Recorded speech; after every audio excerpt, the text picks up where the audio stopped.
Number 10. The Lord may allow people to leave you because you are too hard. Matigas pala ang ulo. Kaya ka iniiwanan ng tao. Kaya iniiwanan ka ng iyong mga kakampi. You are not teachable.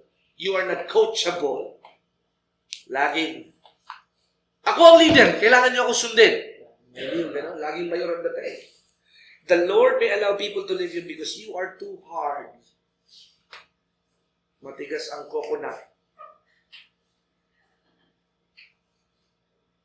Sa 1 Kings chapter 12, verse 13 to 14, and the king answered the people roughly and forsook the old men's counsel. Ito ho yung nangyari. I think, na-divide na ang kingdom ng Israel dahil yung mga sumunod kay Solomon, inalis ang mga matatanda. That's the problem. Kaya maganda na may matanda sa simbahan. Pampasaya yan. Oh, yan ang taga-balanse. Di ba? Pag puro kabataan naman, medyo mapagod, lundagan ng lundagan. Pero pag kami matatanda, magsasabihin na, o ganito naman tayo, mellow naman tayo. Kaya ang sabi nga doon sa isang vlog, dapat ang simbahan ay consist of elder people, the middle generation, the young adult, and the youth and the children. Pag wala yung sets of group of people na ito, hindi humaligaya ang simbahan. Aminin ko sa inyo, kahit hindi kayo pastor o hindi kayo pero kayo naman ay tumanda na may pinagkatandaan, I can learn from you. Kung kayo natututo sa akin, natututo din ako sa inyo. And I will not discount it.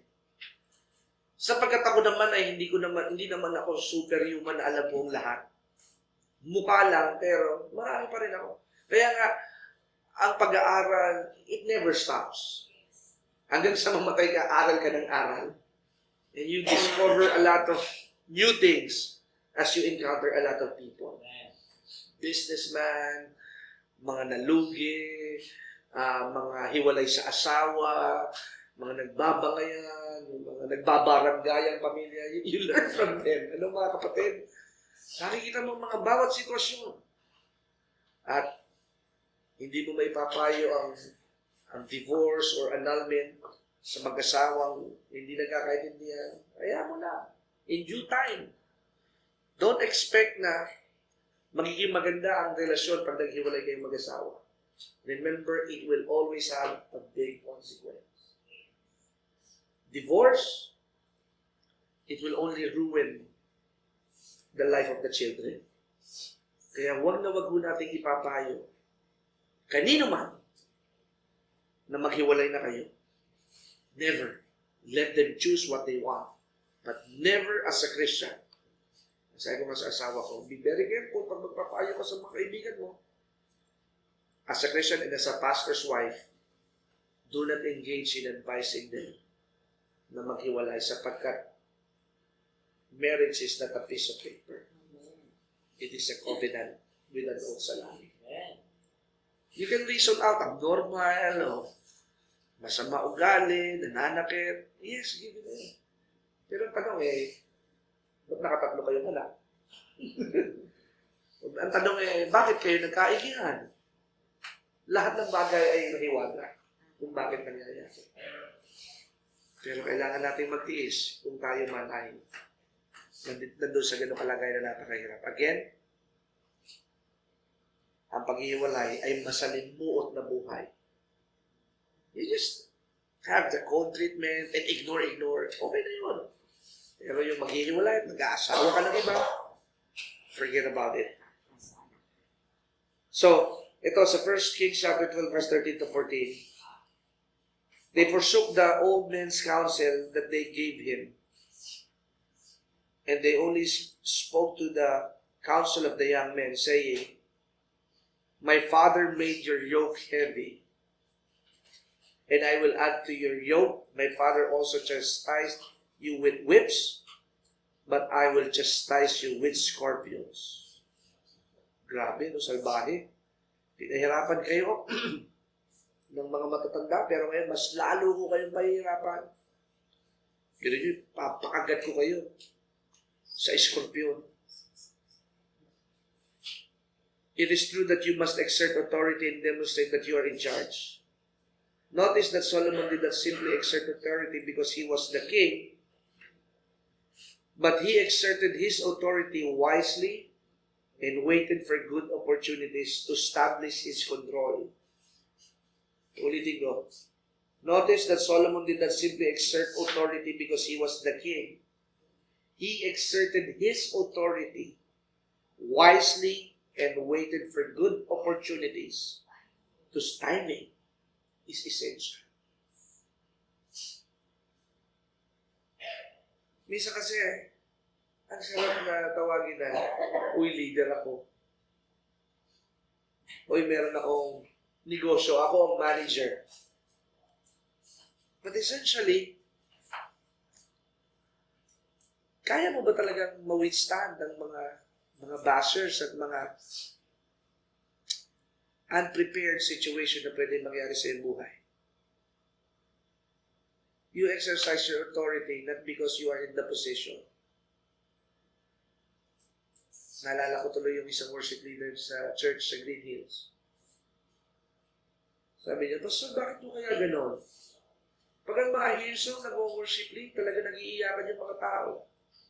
Dito sa atin, pikit na mga tao pikit na ako yung mga tao nakatingin lang sa amin. It's not because you are in front, mapasusunod mo na lahat ng tao. No? You have to do something. Na kahit hindi mo ipinapakita, nadarama nila na ikaw ang namumuno. Nararamdaman niyo ba yun dito sa church natin? Na kahit wala ang inyong pastor, alam ninyo na establish ang ating pamunuan. Na pag dinelegate ko na makita-kita tayo sa Green Hills sa Friday, alam kong darating kayo. Di ba?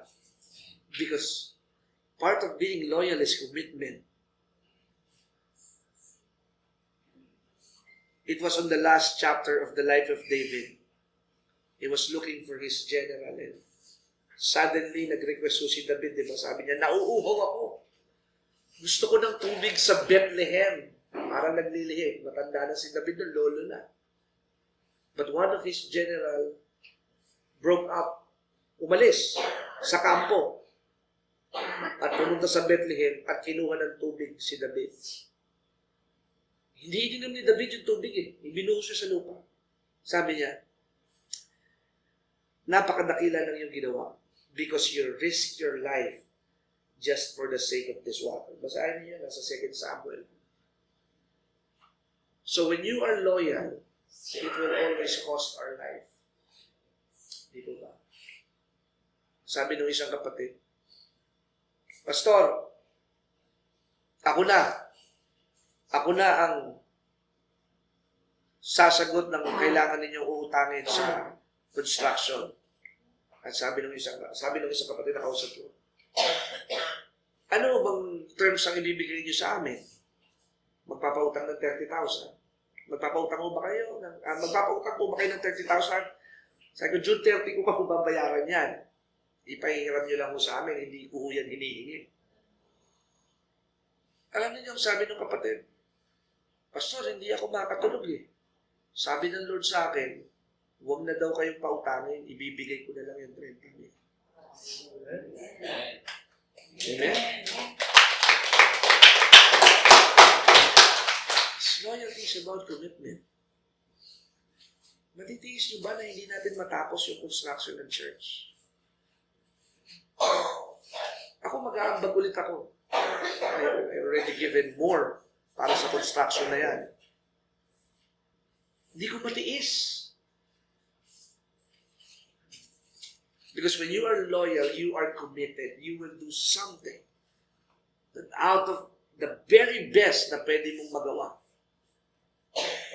Pararangalan ka ng Diyos. Bukod sa Diyos, matutuwa sa iyong mga tao. Pupurihin ng Diyos. At ikaw din na i-appreciate. Yun ang sinasabi ko sa inyo. The fruit of what you have sacrificed will be, in effect, Anong sabi ni Maria Magdalena? Panginoon, pwede ko ba kayong pabanguhan? Dala niya yung alabastro. It's all about loyalty. They call it a waste. But Jesus called it worship. When you are loyal, you can worship God in spirit and in truth. If you are loyal, you will do extra mile, extra thing. At ang sabi ni Jesus, yung ginawa nitong babae ito, nagbabasa kayo ng Bible, hindi ito makalilimutan hanggat merong nabubuhay at hanggat may ililimbag itong Biblia, itong salita ko, hindi ito makalilimutan. And true enough. Malaki na si J.H., hindi pa rin nababawasan yung letra ng Biblia na si Maria Magdalena ay nagbigay pa rin ng alabastrong pabango. Hindi pa nagkakaasawa si Aris, hindi pa rin mabubura yung talatang yun. Hindi pa nagkakaanak si Brother King kasi mag-aasawa muna. Hindi mababago. Aalalahanin pa rin nila na merong isang babae na isang prostitute na pinatawad ng Panginoon at naging tapat sa Panginoon. Nagka-issue pa nga eh. Sinisiraan pa nga sila ng mga ibang skeptics na si Jesus daw ay binirelasyon kay Maria Magdalena. How come they could do that? That is blasphemy. Sinisiraan pa. Pero again, the Word of God will remain true and it will stand forever. Jesus came and did not exercise controlling shit or manipulating. Iba ko kasi yung control with manipulation eh. Yung Jezebel spirit domineering, hindi ganun ang leadership. Kailangan pagsusunod, maligaya. Pag nagbibigay, hindi parang natukahan. Bira naman to si Pastor, ako lagi nakikita eh. Hindi ba niya alam na maganda lang ako mag-business, pero hirap na hirap kami sa buhay. May mga ganun tao. Pero pag sumusunod, masaya. Ito 500 ko, Pastor. Yan talaga, pinaghirapan ko. Masaya. Do not be too hard. Be a teachable person. Because if you have a mentor, that is the gateway and shortcut to success. Kaya siguro yung mga pasaway ng mga miyembro at mga tao sa simbahan, medyo nadidesign ko na-identify ko. Kasi naituro na sa akin ng tatay ko kung sinong dapat iwasan. Nakukuha ninyo. Yung laging pumupuri sa iyo, ingatan mo yan, anak. Yan ang magiging kaaway mo. Very good, di ba?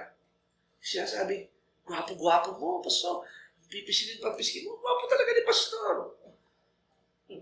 After 3 months, wala na. Yun ang iiwasan mo. Kaya naman, I'll be very careful. Pastor, magiging maalam na ako, maglilingkod na ako, kakanta na ako. Ay, sige nga. Yung laging paulit-ulit, hindi, Pastor, talaga. Solid ako, Pastor. Dikit ang ating bituka, hindi tayo maghihiwalay. Diba? Sabang walang tapos. Hindi na, Pastor, talaga. Lilingkod na ako, sapat na ako. Yung mga ganong tao, ako na lang ay nakangiti sa aking galangala at sasabihin ko, nawa ay totoo kasi yung sinasabi. May kukwento ako sa inyo. Noong Pasko, merong isang kapatiran. Malaki na, hindi na siya kabataan, pero tumanda na rin sa simbahan. Sabi sa akin, Pastor, lalaki ito, lalaki. Nasa ibang bansa. Merry Christmas! So, di tayo nakita nung nakaraang taon, nung umalis ako. Itinrit ko pa naman sila Brother Jonathan, sila Edmond. Pumunta kami, nag-yaki mix kami. Busy daw kayo, Pastor. Pero gusto ko sana bumawi sa inyo. Huwag lang ngayong Pasko kasi magre-regalo ako sa girlfriend ko ng magandang regalo. Okay lang. Sa New Year, Pastor, bibigyan ko kayo ng pang-pizza. Kayo mag-anak, i-treat nyo na lang ang inyong pamilya. Sabi ko naman, okay, thank you. Salamat sa Diyos. Dumaan ang New Year. Dumaan ang isang linggo. Sinubukan ko lang, baka naman nalimutan eh. 33 years old lang, 32 eh. Lagi naman malilimutin na, 32 years old pa lang. Sabi ko, Brad, Happy New Year! Happy Chinese New Year! Aba, sin-zone. Sinanda mo ng Word of God. Sin-zone na naman. Sinanda mo ng mga Facebook post na poster na, God will bless you, ganyan. Naka-4 na message ako. Sin-zone pa rin. Sabi ko ganyan, hindi po pwedeng hindi mo makita yung mensahe. Pero ulitin ko, let your yes be yes. Let your no be no. Pasto ng pagkabuo. Huwag na, uy! Sabi ko nga kay Brother Bernard, huwag naman nilang maliitin yung mga taong pinangakakuha. Ano pa naman yung $30? Ikaw naman ay sumisweldo ng per hour. Hindi ba? Hindi naman ako naghahangad ng pizza. Dahil kahapon nga isang box ng yellow kami, hindi namin maubos ni Brother Arman eh. I mean, people will give you and feed you the things that is delicious, pero para hingin at hanapin mo, asahan. Mahirap. Kaya sabi ko nga, ang tao masarap mangako. Part of loyalty is all about promises. Di ba? Yung this is the hard lessons of life. Gamitin ko example si Brother King. Youth Cup na next week. Bukas na yung mag-youth cup, magdadala na kami ng manggamit. Nagpaalam si Brother King, linggo ng umaga. Uwalan yun. Sabi ko kaya, sabi mo nga itong batang to. Masakit yun. Pero, we stick together because we confront and we love each other. Di ba? We grow in tough times. Kaya yung mga kabataan na mga pinamumunuan niya, may tutuwid niya kasi nagpatuwid siya eh. Amen. Ano yun? Kung hindi siya nagpatuwid, malamang hindi na natin siya kasama ngayon. Masakit ho yun ha, yung iko-correct mo na, ibinili na daw kay Bea, ibinili na sa mga bata. Bata pa yung mga 2017. Si Honey, bago pa lang sumisibol no. Kung wala talaga sa akin, wala sa hulog ito eh. Pero through that, we learn. We learn and we grow. We do not grow in good times. We grow in conflicts. Lalago tayo sa mga problema. We agree in our disagreement. Yan, tandaan ninyo. Hindi man kayo kasing alam, kasing habang manalangin ni Sister Imelda o ni Pastor Magda, we could agree with that. Pero ang mahalaga, anong sabi ni Bishop? Natapik kayo nung nagulat kayo. Ano sabi sa inyo? Kayo na magiging mayamang. Tingnan nyo pa naman, relos pa lang, gold na. Hallelujah. Oo. Binanapas dito, yayaman daw siya. We might see something that we can criticize, pero kundi dahil sa mga nananalangin dito, saan tayo pupulutin kung wala tayong mga prayer meeting? Amen. Prayer is not just a laughing stock na mahabang manalangin. It is the backbone. Intercessory. Kaya nagugulat sila eh. May prayer warrior ka, Pastor? Meron! Kaya naman, ang glory ng Diyos ay laging naluluwalhati. Kaya kahit tayo ay puyat ho, every Friday, mag-assign kayo.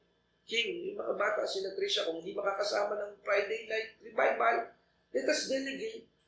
Huwag natin putulin. 2-3 manalangin, okay na.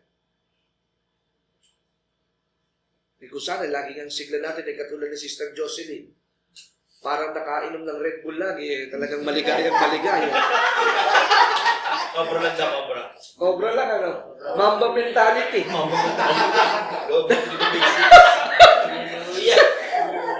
Nauna pa sa pagsikat ng araw eh. Kung gano'n ho ang mentalidad natin, nako, wala na akong magiging imposible at mahirap para sa atin. Hindi na, nauna pa sa gwardya eh. Eh yan ho'y 2 taon pa lang sa biyaya. Eh pag naging 10 taon na yan, nako, baka lumakad na sa tubig yan. Hallelujah! Number 11. Sabihin natin, the Lord may allow people to leave you. The Lord may allow people to leave you because you are not, grabe naman ito, you are not a legitimate leader. Feeling, alam niyo, feeling leader-leaderan, pero wala namang basbas ni pastor. Wala namang, yung bossing-bossing lang, wala namang, walang blessing o walang talagang appointment na siya'y tagapamuno, maingay lang. Pero hindi naman nagro-roll ng sleeve at siyang namumuna. Pag kayo ay mamimintas at mamumuna, tama yung sinabi ng anak niya. Ni Abet criticize tayo ng criticize. Mahirap makita si pastor at ano. Kung ano yung nakikita natin ng kulang, yung sinasuggest natin, tayong gumawa. Okay ba yun? Kaya the Lord may allow people to leave you because you are not a legitimate leader. And when Jehu was come to Jezreel, Jezebel heard of it, and she painted her face and tied her head and looked out at the window. And as Jehu entered in the gate, she said, had Zimri peace who slew his master? Ito yung pagkakataon na pinatay ni Jehu, si Jezebel. Because Jezebel is not a leader. King Ahab was the leader of Israel. Nakukuha ninyo? Kaya pasalamat kayo, hindi pakialamero asawa ko. Kung hindi, kagulo tayo. Kapag ang asawa ng pastor, pakialamero. Asawa ng bishop, pakialamero. Hindi tayo magkakasundo. Kasi magiging dalawa. Tandaan ninyo, ang dalawang ulo, ulupong. Hindi pa pwede dalawang leader. Pastor ako, pastora siya. Magulo.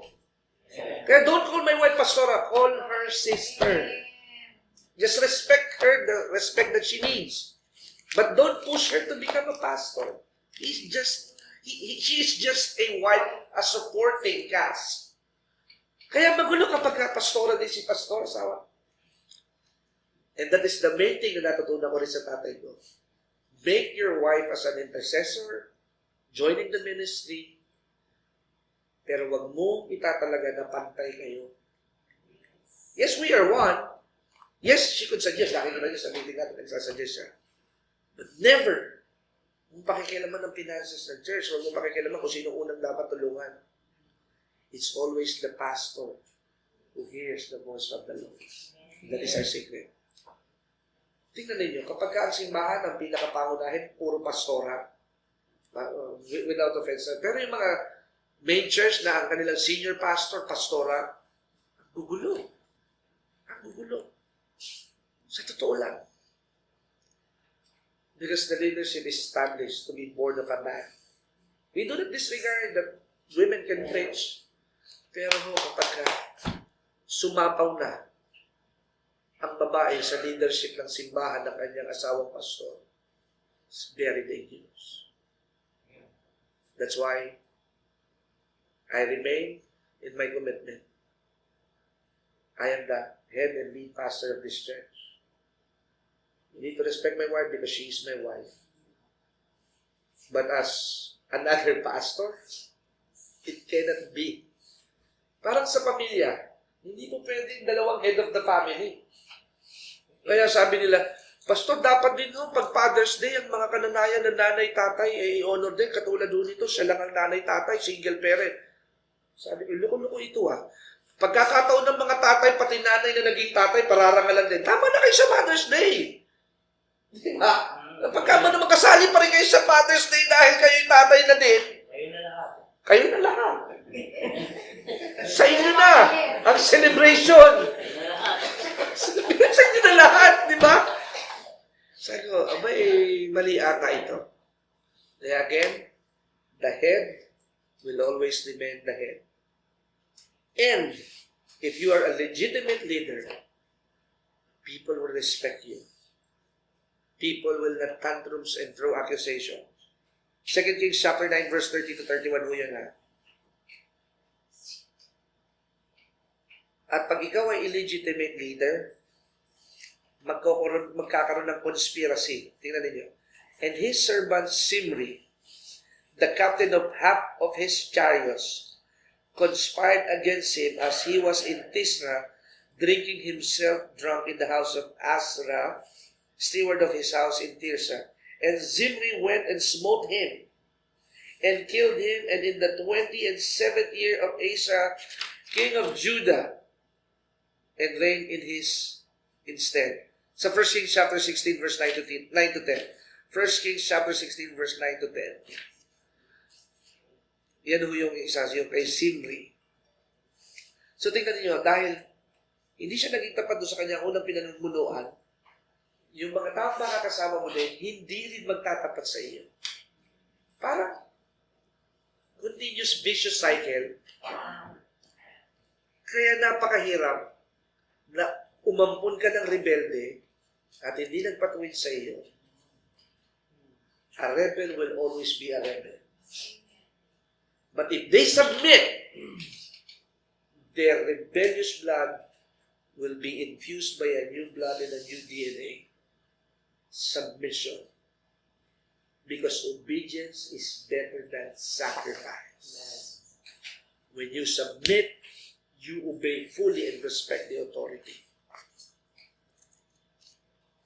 Kaya paganda ng paganda ang ating church because of the system that we are establishing.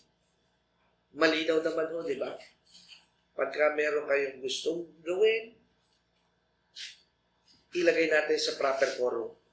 Kasi pagka suggest na wala naman sa proper quorum, hindi rin ma-implement yung gusto ninyong maging suggestion.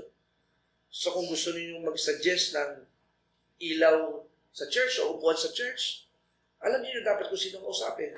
Ang administration ng church. Pag naiingayan kayo sa tunog ng drums o ng sa sound system. Pag nasisintonaduhan kayo sa mga singer, sa praise and worship team. Hindi yung pamimintas ang tamang pamamuna. Tandaan ninyo, there is constructive and destructive criticism. And because we are bonded with love, open rebuke is better than secret love. Kaya, a good leader is a good follower. Kaya kapag a leader ay illegitimate, he could not stand. Someone will always dethrone him because he was not appointed and anointed for that position. Number 12.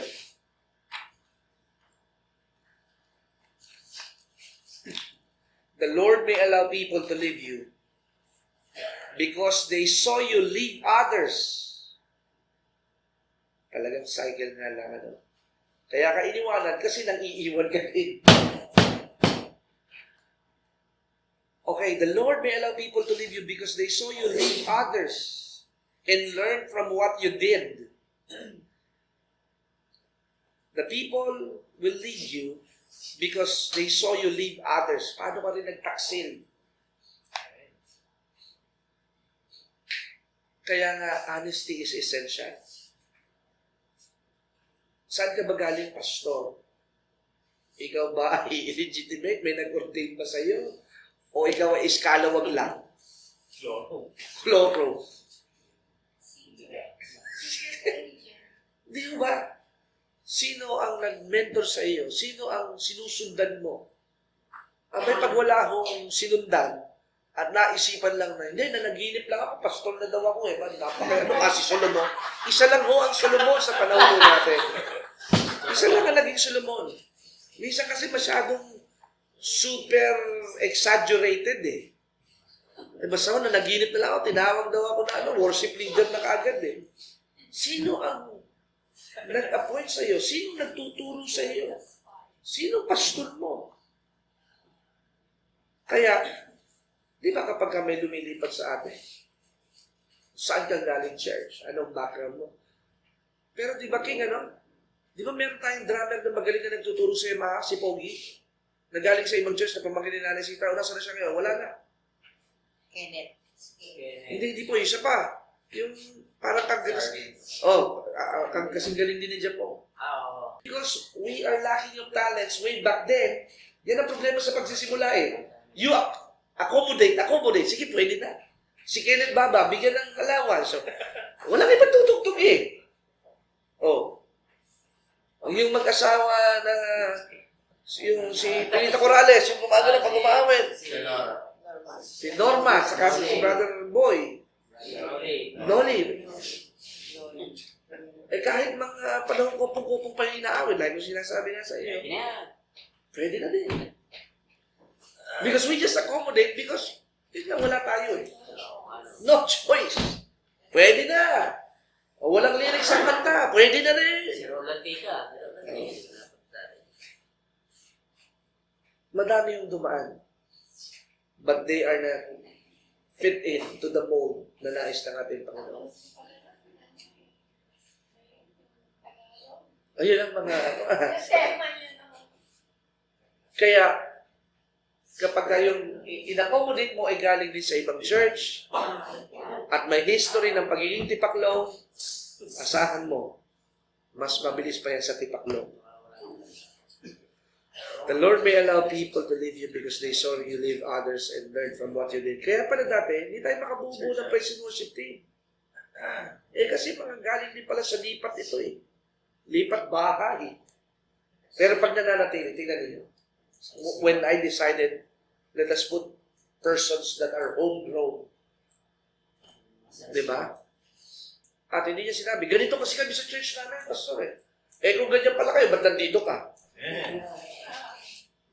Diba? Yung ibibida pa, ganito kami sa, ganito simbahan, pastor, ganito ginagawa namin.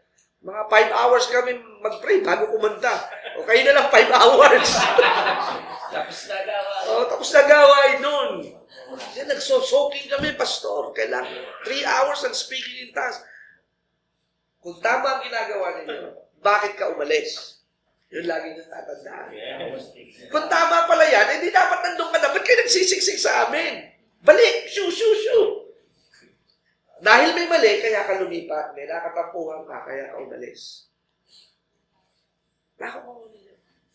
May mali, kaya ka lumipat. At yung mali na nakita mo, huwag mo na i-chismis. You just keep silent, do the protocol, and learn the ways na pinapakita ng Diyos sa simbahan na ito na dapat ninyong gawin. Number 13. The Lord may allow people to leave you. Basic eh. The Lord may allow people to leave you because you lack wisdom and leadership skills. Kaya nga ho tayo ho'y dapat magsanay. Katulad doon sa darating na March 7, a-attend kami ni Harney ng leadership conference. At syempre, babayaran ito ng church, 1,000 ang isang ticket. Darating si Romel Guevara, mag-worship, siya dito sa Alonte. 20 tickets yung binili ng church. Ibibigay ko sa worship team. Atindan ninyo yun, King. Isang buong mag-apo ng Sabado. Huwag ninyo sasabihin na, alam ko na yan. Do not get bored in doing the basic.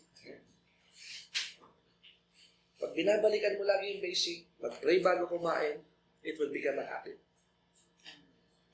Kaya, iniiwanan ka ng mga tao, kaya hinahayaan ng Diyos na iwan ka ng tao, dahil hindi ka humihingi ng karunungan sa Kanya. My people perish. Hosea 4:6. Ano sabi sa Santiago? If you lack wisdom, ask. God will not give you something that you did not ask. Hindi ka pinibigyan ng Diyos. Hindi siya lang ng puso ko ito eh. Asking and desire goes hand in hand. Kung gusto mo talaga na magkaroon ng sasakyan, magkaroon ng bahay, ask. Ilan ang gusto mong kwarto ng bahay mo? Ask. Saan mo gustong itayo yung bahay mo? Ask.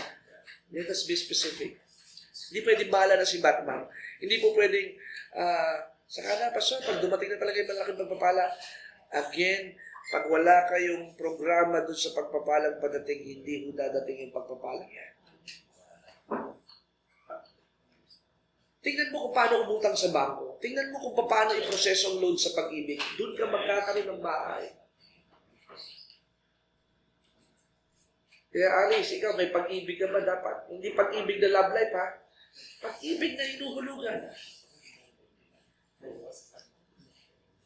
Ako, yung asawa ko, non-working spouse, 240 eh. Ano ba pinakamababa?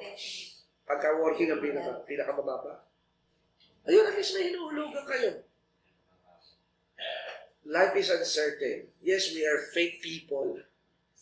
Pero tandaan ninyo, may kukote ho tayo para magpasya kung ano ang mas mabuti. Mag-ipon kayo. Huwag kayong basta todo bigay galante. Teka, nakakomisyon ako. Wala, party. Merong isang ganun eh. Na isang partner ng ministry, napakagalante pagka siya'y nakakakomisyon. Bigay 10,000 sa ministry. Okay yun. Kasi blessing yun. Pero kung magpakain, magbigay ng kung ano, parang may party lagi doon sa kanilang street. May paihaw ng barbecue, magpautang. Ay, nakakalungkot ngayon, pinapaalis na siya doon sa kanyang bahay. 100,000 yung dumaan na komisyon. Pero, 3 years na hindi nakakabayad ng tubig. 50,000 sa Maynila, o nawasa. Kaya sabi nga ni Jonathan, marami sa mga miyembro natin kulang sa management skills. Hindi ko masamang maging practical. Hindi rin ko masamang manalig. Kaya if you will have a balanced life, you can go to dream big. Wala tayong pagkatalunan doon. Prosperity, milyon-milyon. Isa ho ako sa magsasabing, Amen, akin yan. But again, do not lose the principle of the book of Proverbs. Look unto the ants, you sluggard. Tingnan ninyo ang mga langgam, mga tamad. Nag-iipon sila. Nag-iipon. Nakakagat ka pa nga minsan pag di mo napansin. Dami langgam sa amin. Dahil it's a summertime, kailangan silang mag-ipon. Kasi yung reyna nila, nagpapalaki ng tiyan para manganak ng maraming langgam, kailangan ng maraming pagkain. Alam nyo ba ang mga langgam ay bulag? Pero ba't sila'y nakakapila? Anong sabi sa Book of Proverbs? Tingnan ninyo ang mga locust, wala silang hari, pero sila'y nakakasira ng pananim. Tingnan ninyo ang mga anay. Hindi nyo nakikita, pero kaya niyang pag-ibahin ang isang bahay. Imagine, nakita ni Solomon yun. Wisdom, Ecclesiastes 4 verse 12. King, kung tama ako sa akin. Ecclesiastes, yan, pero isa pa. Ayan, no? Teka, hindi yan eh. Sa Ecclesiastes chapter, wait lang po.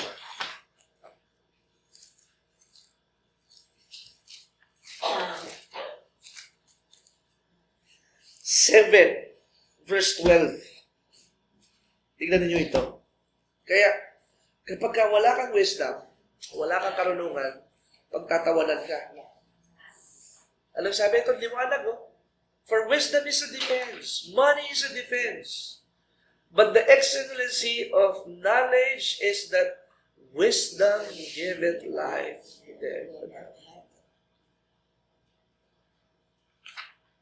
Hawak akong sapatos na Stephen Curry. Worth 5,000.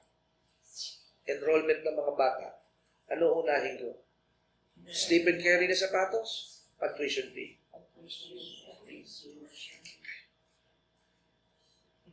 Lahat kayo nagdadadrama ng mga chocolates at flowers na tinanggap ninyo ng Valentine's Day.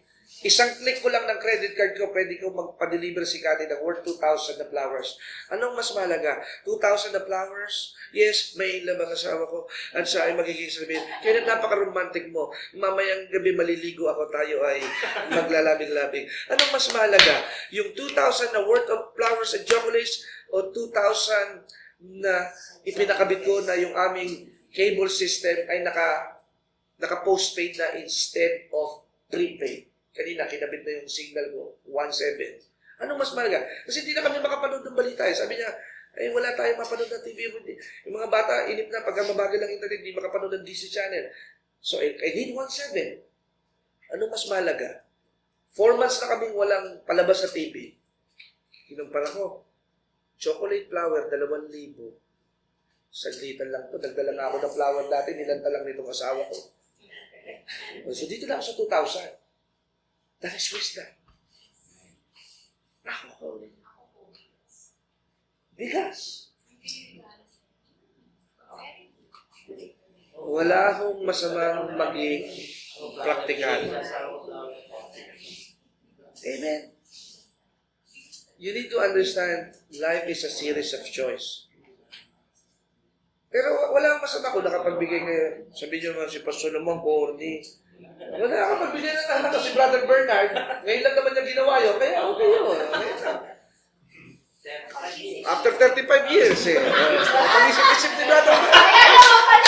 Oo, nag-post pa. Nawala galit. Oo. Ganun talaga eh. May mga ganong sitwasyon. Kanya-kanya. Pero tandaan ho ninyo, kung wala namang sobra, pinagpala na si Brother Bernard. Pataas-taas na lang ang pakay. Naghahanap ng gagawin lagi sa ministry. Wala nang pinapaaral eh. Pero kung may pinapaaral ka, tingnan mo.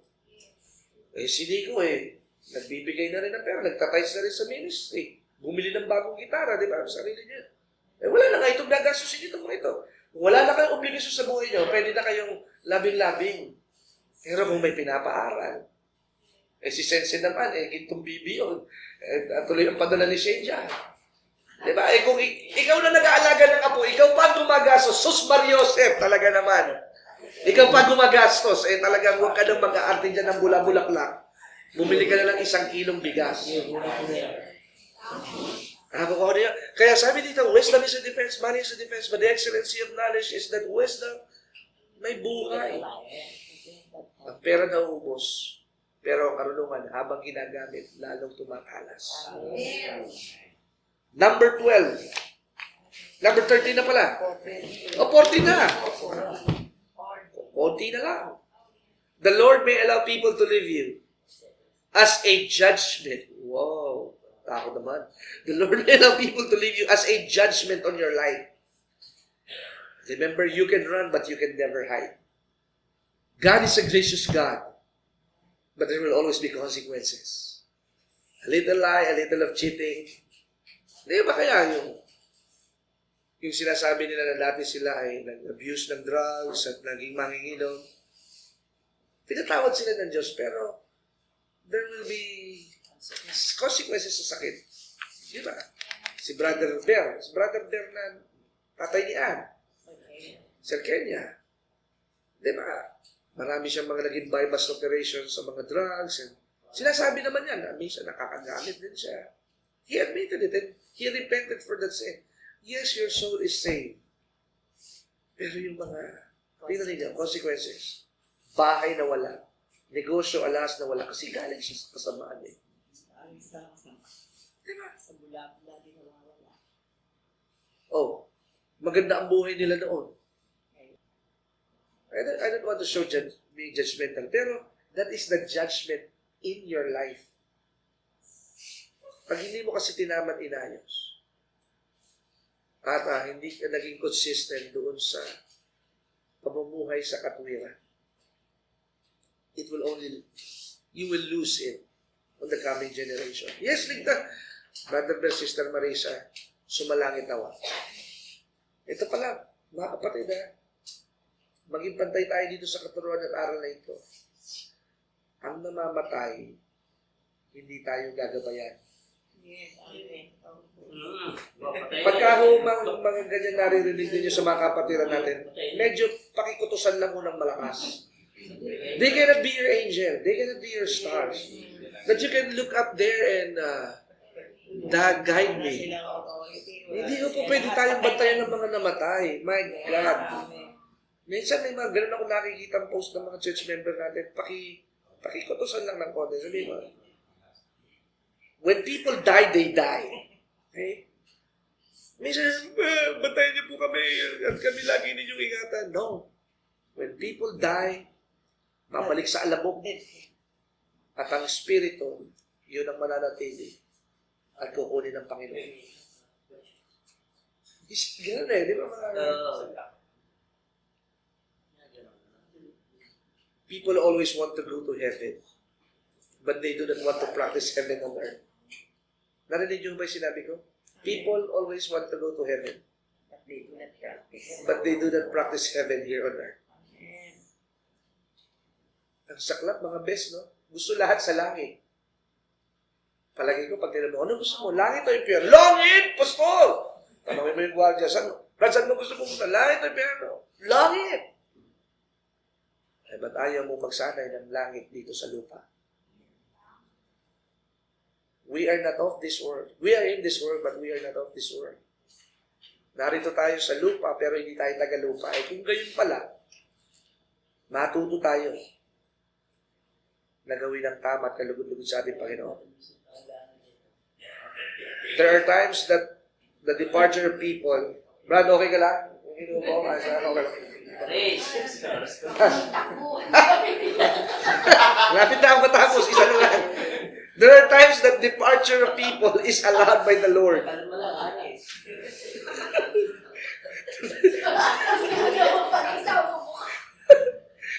Isa masaya. Kaya daw, makinig. Last na to. There are times that the departure of people is allowed by the Lord as a judgment for your sins. This may be confusing because we all know that God hates rebellion. The effect of rebellion is devastating, and that is why God sometimes uses it as judgment. But please also note that the people who rise up in rebellion are later judged themselves for having rebelled. Tingnan niyo si Jeroboam. Because of Jeroboam's grave sins, God allowed a conspirator called Baasha. So dahil nga si Jeroboam ay nagtaksil sa Diyos at sa paglilingkuran sa pamunuan, God allowed a conspirator called Baasha laging magre-raise sa pang Diyos mismo sa household mo na sisira sa iyo. A conspirator called Baasha to successfully rebel and wipe out the entire family of Jeroboam. And later on, however, the Lord equally judged Baasha for his rebellion. And Zimri was then raised up to rebel and destroy the kingdom of Baasha. So tingnan ninyo ang sequence ng istorya. Si Jeroboam, rebel din sa Panginoon, nagtaksil sa Diyos. So meron naman lalaki na inilagay din sa buhay niya, si Baasha ang pangalan, naging matagumpay para sirain si Jeroboam at lipunin ang kanyang buong pamilya. Pero sa kasunod na bahagi ng kasaysayan, hinatulan din ng Diyos si Baasha for his rebellion, and Zimri may ni-raise up ulit para naman wasakin at patayin ang buong kaharian ni Baasha. So Zimri was appointed to destroy the judgment against Jeroboam. Kaya kung makikita po natin, merong isang storya sa 1 King or 2 Kings. Kilala niyo si Atalia? Sinunog niya, pinatay niya lahat ng anak ng hari. And there was a young boy at 8 years old, I think si Josiah ata yung natira. Hindi hahayaan ng Diyos na masira ang kaharian. He will always preserve someone. Magtitira lagi ang Diyos. Tingnan ninyo. Why some of you leave your church before? Hindi naman ako ang original ninyong pastor eh. Pero bakit naglagan at naglaan ng Diyos na sa huling panahon ng buhay ninyo ay makakita naman kayo ng totoong simbahan? Diba? So it is the hand and move of God na kayo ay napagawi at naitulak sa ganitong ministeryo dahil nais ng Diyos na mas magamit kayo ng lubusan. Ayaw ng Diyos na madala ninyo ang inyong talento, gifts sa hukay na hindi ito naialay sa ating Panginoon. Ano sabi sa Revelation chapter 4 verse 11? We are created for His pleasure. Revelation chapter 4 verse 11. Ayan. Thou art worthy, O Lord, to receive glory and honor and power, for Thou hast created all things, and for Thy pleasure we are created. And number 15. The Lord may allow people to leave you, because you are not quick to deal with disloyalty. The Lord may allow people to leave you because you are not quick to deal with disloyalty. Kung wala tayong authority and spirit of correction, mahirap mag-intay pa. Ito nga lagi ko sinasabi. Alam ko si King Season, leader at worker na ng church. Napakahirap po na mag-mold ulit na mag-intay ka ng isang lalaking talented naman. Pero minsan moody lang. Minsan pakakainin mo lang ito ng ice cream at pizza, masaya na ulit. Artist eh. Kita nyo? If King will not work for me, hindi ko kayang mag-edit yung napakaganda ng video natin kanina. Minsan alam ko pag hindi yan makaperform, lack of concentration. Maraming iniisip. Yung focus. Ang mahirap po kasi sa mga tao, lalo na sa mga namumuno, kaya inaalisan ka ng tao kasi wala kang tiyaga na sila ay turuan, i-correct. Kaya kapag ang isang tao ay hindi marunong magpasako, imagine ninyo, kami ni Pastor Magda, marami na rin kami pinagdaanan, marami na rin mga problema na pinagdaanan. Nasuspindi pa ito kung hindi nyo lang alam. Dahil lang sa issue ng kay Marlon at kay Mark. Nananahimik. Pero sa dedication ng anak ni Abby, parang walang issue. Ako wala akong issue sa kanila. Just hi and hello. Para naman sabihin ko na, ayan na, mga rebelde, mag-ingat kayo dyan. You don't say that kind of words. Sabihin nyo na parang plastikan, but that is the reality.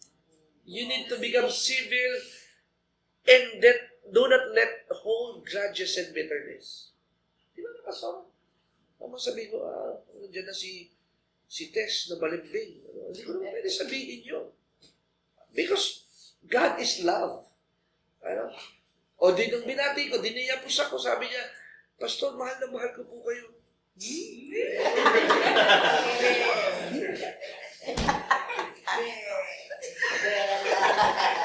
Mahal na mahal ko po kayo. Sabi ko, mahal na mahal din kita. Payakap nga po, Pastor.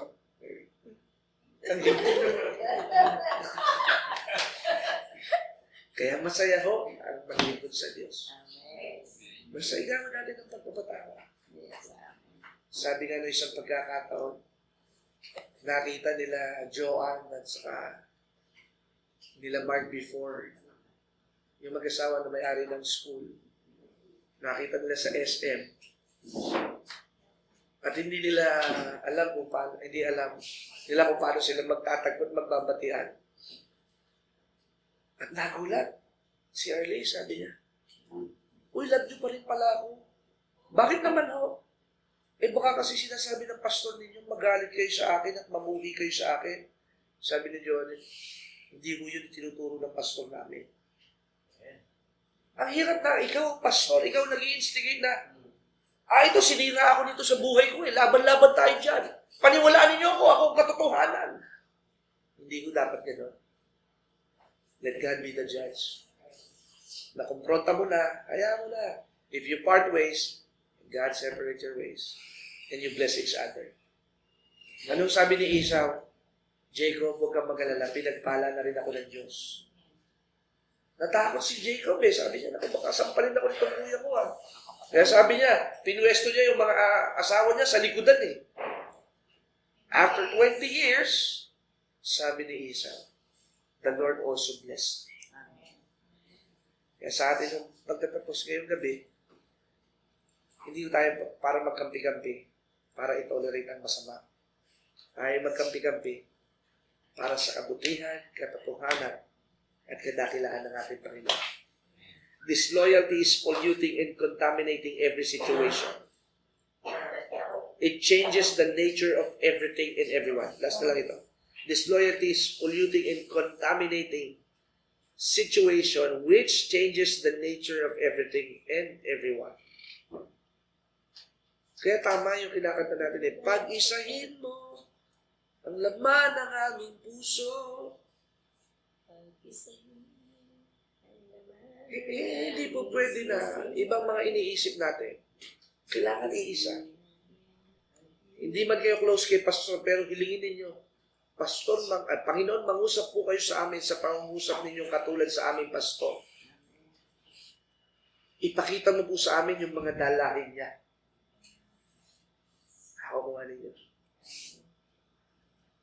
You cannot allow your congregation to be polluted by the negative attitude of disloyal leaders. Listen to this. I'm closing. You cannot, ilang paragraph na lang ito, dalawa na lang. You cannot allow your congregation to be polluted by the negative attitude of disloyal leaders. You cannot allow people who exhibit all the signs of disloyalty to move around unchecked. You cannot afford to do this.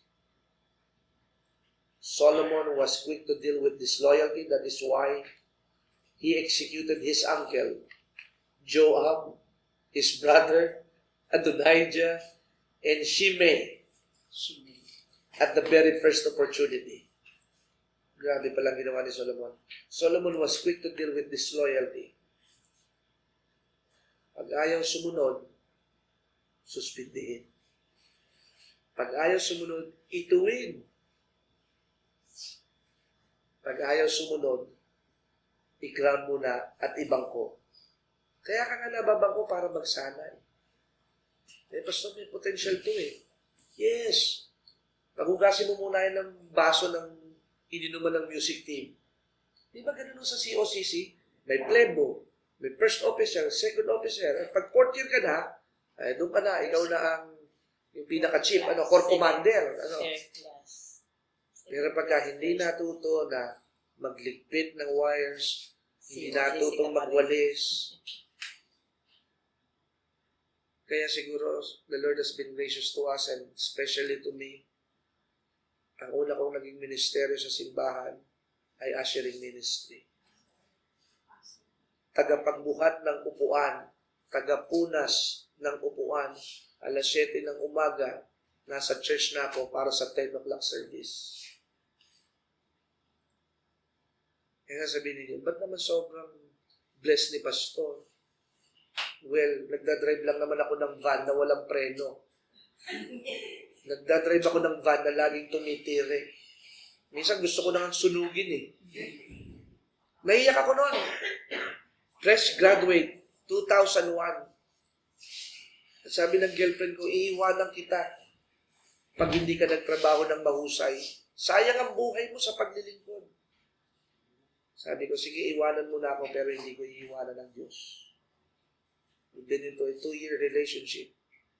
Taga-UST may kaya, pero binigay sa akin ng Panginoon is like a fruit who came from a broken family, but a lot of treasure like pearl in the ocean. Ano, mga kapatid, hindi man yun yung gusto ko, pero yung gusto ng Diyos, yun ang ibinigay niya sa akin. Because God has a plan and a purpose. Perhaps it is your slowness at dealing with the disloyal people. That's why you allow disloyal people to have their way in your ministry. Learn from Solomon. He dealt quickly with the 3 dangerous elements in his kingdom. Adonijah, Joab, and Shimei. Sino daw yung tatlong mga pasaway sa buhay ni Solomon? Si Adonijah, si Joab, and si Shimei. Kaya kapag ikaw ay nagpatuwid at nasanay sa mga gawaing mabababa, pag iniangat ka ng Diyos, alam mo na kung paano ito pahalagahan. Kaya kapag ikaw ay nag-utos, alam mo ang bigat ng galing doon sa mababang lugar. Kaya ako mapagmalasakit ako sa mahirap dahil masakit ang mawalan ng kuryente. Masakit ang laging naghahabol ng bills. Minsan nga, nakapila kami. Naglalakad ako sa isang mall at ang haba ng pila. Tinanong ko ang alay. Sabi ko, ano ang pila ito? Bayadan mo ng Meralco. Bayadan ng Meralco. Due date na ho kasi ngayon. Imagine niyo pag lagi kayo magpapaabot sa due date, lagi kayong pipila ng mahaba. Pero kung magagalit kayo sa kahirapan at magtatapat sa Panginoon, hindi nyo na kailangan pumila sapagkat wala pa ang due date.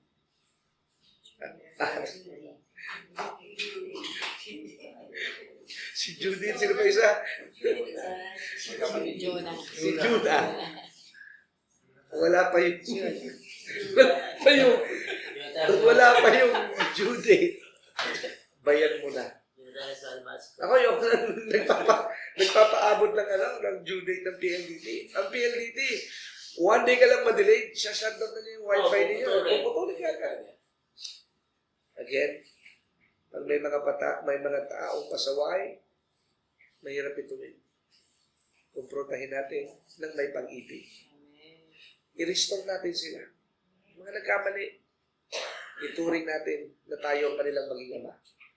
At titiyakin ko po sa inyo, darating ang panahon, magpapasalamat pa sila sa inyo. Kaya pala umaalis ang mga tao para matuto tayo na umasa sa ating Panginoon. Pero salamat po sa mga naging gamit.